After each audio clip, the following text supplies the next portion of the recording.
Hi friends, சாரிங்க lock open பண்ண கொஞ்சம் டைம் ஆயிடுச்சு. சரி, ஓகே, வாங்க நம்ம இப்போ டாபிக் உள்ள போவோம். இந்த உலகத்துல வாழ்ற ஒவ்வொரு உயிரினங்களுக்கும் தனி அடையாளம் இருக்குங்க. அது போலதாங்க மனிதர்களான நம்மளுக்கும் ஒரு தனிப்பட்ட அடையாளம் இருக்கு. ஞாபகம் வருதாங்க? இந்த காடை போய் வாங்க நாம குடும்பத்தோட போய் லைன்ல நின்னு போட்டோ எடுத்து லாஸ்ட்ல ரைட் தம்ப வை லெப்ட் தம்ப வைன்னு நம்ம பிங்கர் பிரிண்ட், அதாவது விரல் ரேகையை வாங்கினாங்கல்ல, அதை பத்தி தாங்க நம்ம இன்னைக்கு பார்க்க போறோம். ஒரு தாயோட கருவறையில இருக்கக்கூடிய குழந்தைக்கு அதோட 4வது மாசத்துல தாங்க அதுக்குன்னு உள்ள தனிப்பட்ட அடையாளமான பிங்கர் பிரிண்ட், அதாவது விரல் ரேகை உருவாகுதுங்க.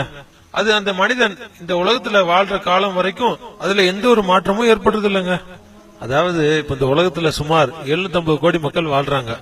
அதுல உள்ள எந்த ஒரு மனுஷனோட கைரேகையும் இன்னொரு மனுஷனோட கைரேகைக்கு செட் ஆகாதுங்க. எந்த அளவுக்குன்னா, இதுக்கு முன்னாடி இருந்தவங்களும் சரி, இதுக்கு மேல இந்த உலகத்துல பிறக்க போறவங்களா இருந்தாலும் சரி, அது இன்னொரு மனிதனுடைய விரல் ரேகைக்கு பொருந்தாதுங்க. அதாவது செட்டே ஆகாதுங்க. அதனால தாங்க வேர்ல்டு சயின்டிஸ்ட் இந்த விரல் ரேகைய யூனிக் ஐடென்டிபிகேஷன் டேட்டா, அதாவது தனிப்பட்ட அடையாள குறியீடுன்னு சொல்றாங்க. இதை தாங்க தடய அறிவியல் துறை அறிஞர்கள் கூட இறைவன் கொடுத்த முத்திரை என்று வர்ணிக்கிறாங்க. அதாவதுங்க a seal given by God அப்படின்னு சொல்றாங்க. இன்னும் கொஞ்சம் டெப்தா சொல்லணும்னா, தாயோட கர்ப்பத்தில் 10வது வாரத்துல வளர தொடங்கும் விரலானது 17வது வாரத்துக்குள்ள விரல் ரேகையோட உருவாயிடும். அப்படி உருவாகின ரேகை அதனுடைய ஆயுள் காலம் வரை மாறாது. இதிலும் பெரும் ஆச்சரியம் என்னன்னா, இரட்டை குழந்தைகள் பிறந்தாலும் ஒரு குழந்தையோட கைரேகை இன்னொரு குழந்தைக்கு பொருந்துறதில்ல. இன்றைய நவீன அறிவியல் வளர்ச்சியால உருவான குளோனிங் முறையில் தாயை போல் குழந்தைகள் அச்சிடப்பட்டாலும் அதன் விரல் ரேகைகள் மட்டும் ஒன்று போல இருக்காது.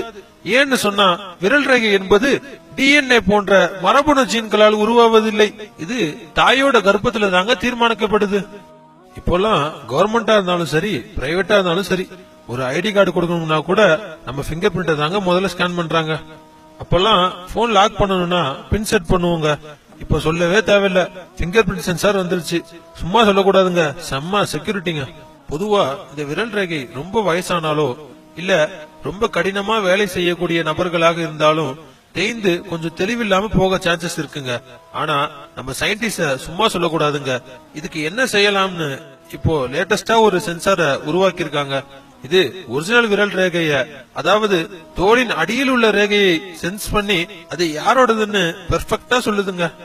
இதுலயும் இன்னொரு ஆச்சரியம் என்னன்னு சொன்னா, அந்த ரேகைக்கு சொந்தமான ஆளு ஆனா பெண்ணான்னு இது சொல்லுது. அது எப்படின்னு கேக்குறீங்களா?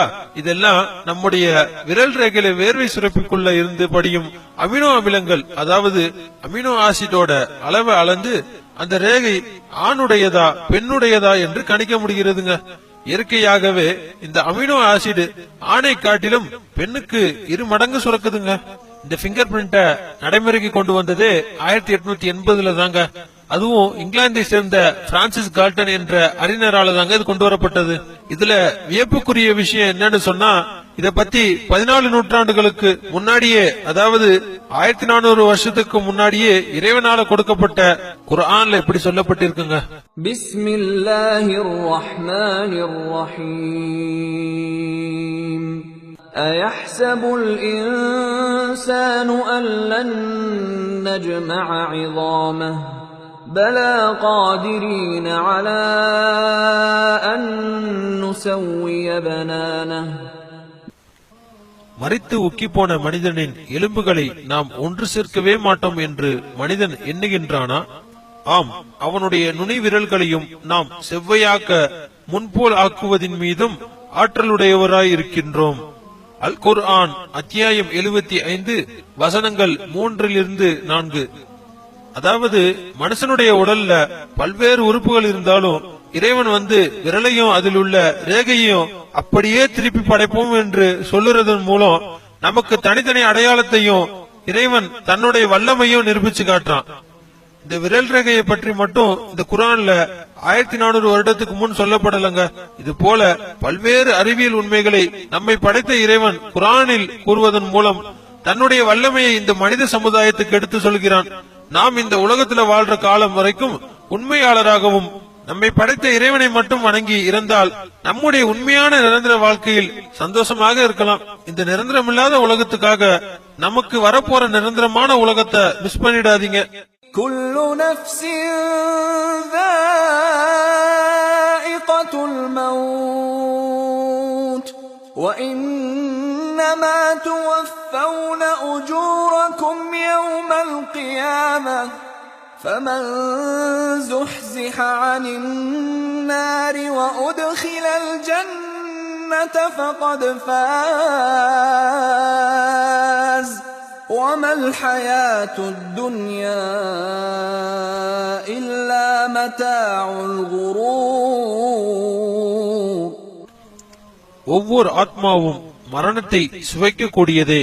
உங்களுடைய பிரதிபலன்கள் பூரணமாக உங்களுக்கு வழங்கப்படுவதெல்லாம் மறுமை நாளில்தான். எனவே எவர் நரகை விட்டு தூரமாக்கப்பட்டு சொர்க்கம் புகுமாறு செய்யப்படுகிறாரோ அவர் திட்டமாக வெற்றியடைந்து விட்டார்.